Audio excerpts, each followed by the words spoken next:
So let's talk about the NVIDIA RTX 5090. I don't know, have you guys seen this picture? Look how thick this particular prototype, if you will, looks. But not so fast. It's not what you're thinking. It might not even be a 5090. In fact, even though recently this picture surfaced and some people were saying it's potentially a 5090, listen, it could be. We don't really know until it comes out. These we've actually, seen before. We saw them when there was like a supposed 4090 Ti or something like that. It's like a huge 4-slot cooler and pretty heavy duty design, if you will.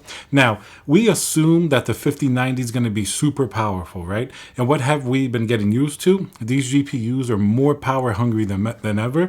I mean, take a look at the 4090. It was a really wide GPU, tall, every single direction, especially some of the third-party AIB models. I remember when I looked at the Asus Strix, it was just a beautiful card, but very massive, and you need to have the proper PC case in order to fit it in. And now let's hear a word from our sponsor, VIP-CDKdeals.com, a Windows Pro CD key. Add to cart, you put in code CC20. This will also work on Windows 11. You want to go into your settings in Windows, change and adjust your CD key, click activate, and now let's go back to the video. So what's going on with these pictures? Is the 4090 going to be a monster 4-slot GPU? Well, there were also conflicting reports that it may be a special cooler, the Founders Edition, and it may just be like a small 2-slot cooler design. It may not be that big after all.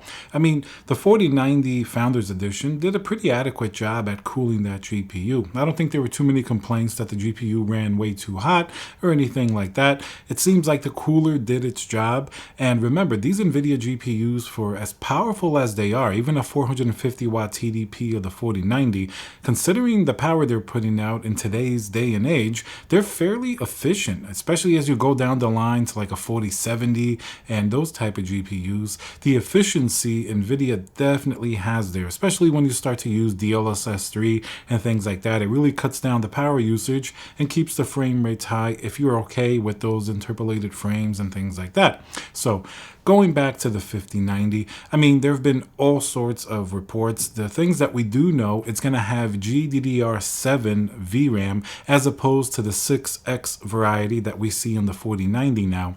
One thing that's going to be a major sort of like sideline event, are people going to want to buy this GPU for AI purposes? There's no doubt in my mind that gamers are going to want it. Content creators, everybody under the sun is going to want it. But look at what happened with the 4090. In markets, like especially like in China, when they couldn't get their hands on data center GPUs from NVIDIA, because everything now is in a pretty crazy like AI craze, if you will. Everything is AI. Every new laptop is AI. They even had some AI thermal paste, which I think was some type of I don't think it was a joke, but whatever.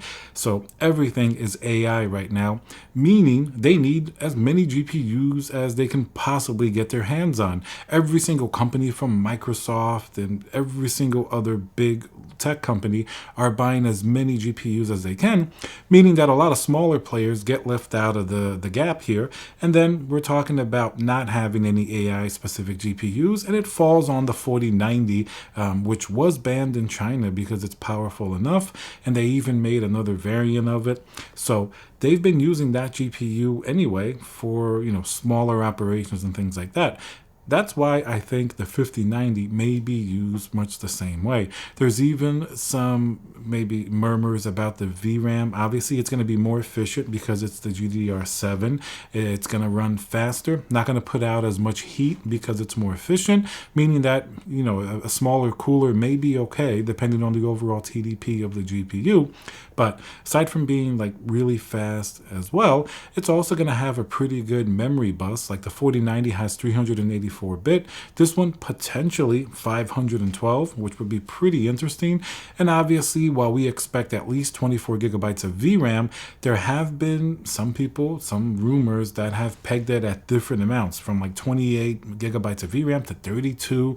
Then we would have to see what GPU configuration would allow for, the different types of RAM configurations. But 24 gigabytes obviously for gaming would be good. If it was something like 32 gigabytes or 28 or something like that, would certainly be quite unique. I don't think for gaming they would really take advantage of it, but then it would show you that GPU, the 5090, would be geared towards machine learning and AI, and even for content creators and things like that. So on that front, very, very interesting. Now, the 5080 could be a pretty interesting GPU.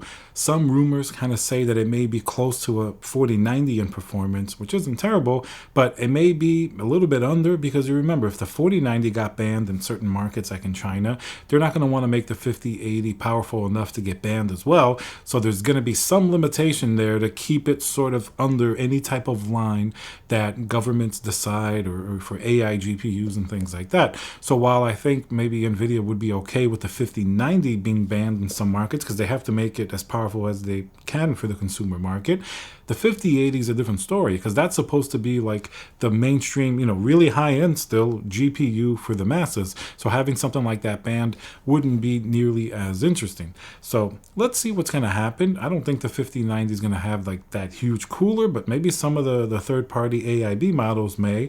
It'll be interesting to see if they change up the Founders Edition cooler design. They've been doing it much better every single year, starting with like, the 2080 Ti. That was better than the blower styles of the past. So let's see what happens. Let me know what you guys think down below about the 5090. Do you think it's going to be as powerful of a GPU as we're thinking it might end up being? Remember to subscribe, and I'll see you guys on the next video.